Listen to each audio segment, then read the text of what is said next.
Mapagpalang araw mga kataba. Yung panibagong pangbenta naman to kasi request to. Ang ating lumpiang toge. Gulay naman ang ating lumpia. Ganun tayo ditong toge. Wala lang beans mga kataba eh. Tapos, pinagsama-sama ko na dahil maliliit lang naman ang hiwa. Repolyo para mabilisan. Sayote, carrots, oyster sauce.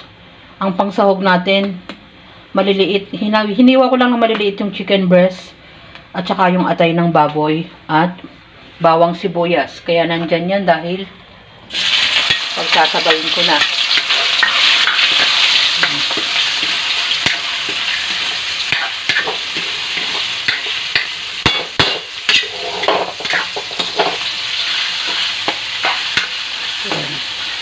Hayaan lang muna natin ma-fry ng kaunti ang ating pangsahog. Ayan, bayaan muna natin siya dyan hanggang sa maging light brown.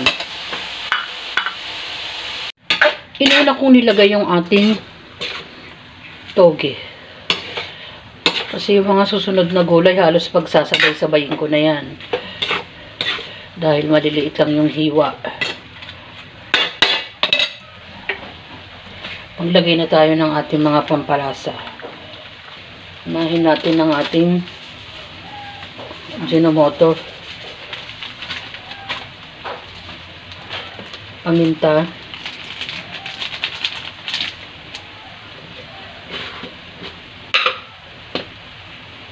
asin. Dagdagan natin kasi medyo marami itong gulay na to. Oyster sauce.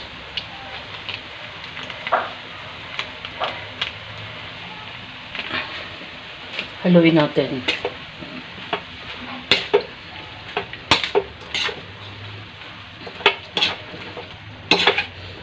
Mabango rin yung toge. Ayan. Haluin lang natin ang haluin natin. Ayan, balikan nyo ako. Pinagsabay-sabay ko na yung gulay natin. Tapos mag-adjust na lang kayo ng mga pampalasa. Pwede kayo maglagay ng tokwa. Kung gusto nyo nang may tokwa. Depende sa gusto nyo na pansahog.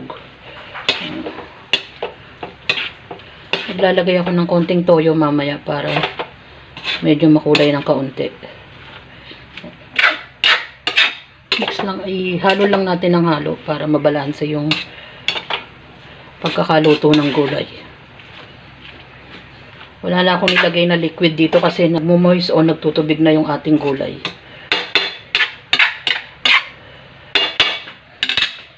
Pabayaan natin lumambot at takpan natin para makulob. Ayan. Maglagay tayo ng konting toyo. Saka natin haluin. Yung binabanggit ko, pag bumibili kayo ng toge, lutuin nyo agad. Kasi kahit na fresh pa yan nung binili nyo, madali siyang magbago yung itsura niya o madali siyang masira. Kaya mas maganda niluluto agad. Mga ilang minuto na lang halos paluto na to. Pag kasi ganitong mainit ang panahon, tikman natin. Mag-overcook. Pag ganito kasi ang panahon, iniiwasan natin na mag-half cook ang gulay pala. Dapat well done yung gulay halos. Sarap na siya. Yan. Palambutin pa natin ng konti ang ating gulay. Luto na yan.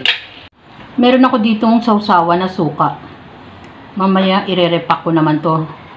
Kamatch ng ating lumpiang gulay. Bawang, sibuyas, paminta, asukal, siling red. Oh, yan. Naglagay ako ng konting tubig para mabalanse yung asim at saka tamis. ilalagay ko naman to sa plastic ng ice candy. Ayan mga kataba. Yung mga ating na-wrap. Tapos, dito marami na ako naluto mga kataba. At tinataktak ko muna yung mantika sa papel. After natin ma-fry, hindi na ako gumagamit ng paper towel. Gumagamit na lang ako ng ating malinis na module. After natin maitaktak, nilalagay ko na dito sa ating lalagyan na basket. Ayan. Ganyan ang ginagawa ni Mama Taba. Diba? Nilagyan ko rin ito ng papel. Bukod pa sa nilinis ko yung lalagyan. Siyempre, basta't pagkain mga kataba. Maingat tayo. Ayan. Meron na rin akong na plastic na suka. Unti-unti ko na rin inaayos yung ating suka. Medyo matrabaho, pero isipin na lang natin mga kataba. Yung konting kita natin dito ay malaking bagay para sa ating pamilya. Ayan. Yan na mga kataba. Naayos na natin ang ating paninda. 3.20 mga kataba. Lumpiang gulay. At ito ang kanyang sausawan. Ayan, naripak ko na rin. Pili na kayo mga kataba. Masarap to. Alam niyo naman si Mama Taba. Hindi ko sasabing hindi masarap yan. Dahil pag nagluluto tayo, may kasamang pagmamahal yan. At lalo na ibang tao rin naman ang kakain. Siyempre dapat mas special. Ayan mga kataba, ang ating panindang lumpiang gulay at kasama ng kanyang sausawan. Magtinda-tinda rin kayo mga kataba, lalo na sinamantala rin natin na bakasyon ng mga bata. Salamat sa panunood!